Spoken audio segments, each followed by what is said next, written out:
सिद्धेश्वरांचा आशीर्वाद माझ्या पाठीशी असल्यानं आपण निवडणुकीत विजयी होणार असल्याचा विश्वास मनसे उमेदवार महादेव कोगनुरे यांनी व्यक्त केलाय।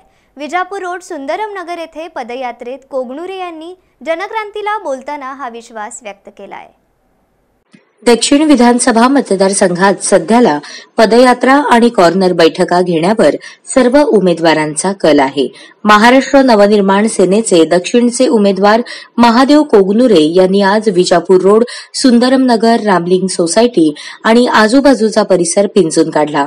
मतदारांच्या घरोघरी जात त्यांना मतदान करण्याचे आवाहन केले। तसेच सिद्धेश्वर महाराज सदैव माझ्या पाठीशी राहणार आणि यावेळेस मीच निवडून येणार असा विश्वास त्यांनी जनक्रांती न्यूजशी बोलताना व्यक्त केला।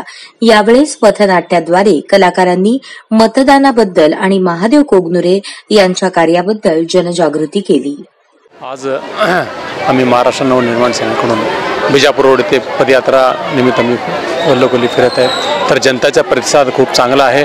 नक्की मला विश्वास आहे, मी प्रत्येक वेळी म्हणतो सिद्धरामेश्वर महाराजांचा आशीर्वाद, जनतेचा आशीर्वाद आमच्या पाठीशी आहे। आम्ही निवडून एवढंच या माध्यमातून सांगतो विश्वास। मी जनसेवक म्हणून काम करताय, आता उमेदवार म्हणून मनसेतर्फे रिंगणात आहे, तर तुम्हाला काय वाटतं की यावेळेस कशी असेल परिस्थिती की तुमचा आहे विकासाचा ध्यास, तर तो विकासाचा ध्यास घेऊन तुम्ही येत आहे, तर काय वाटतं मतदारांचा प्रतिसाद काय मिळतोय तुम्हाला?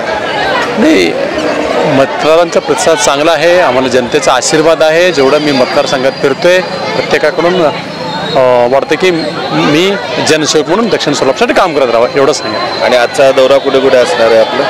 विजापूर रोडात असं माशा वस्ती असतील, मेन रोड असतील ह्या भागात।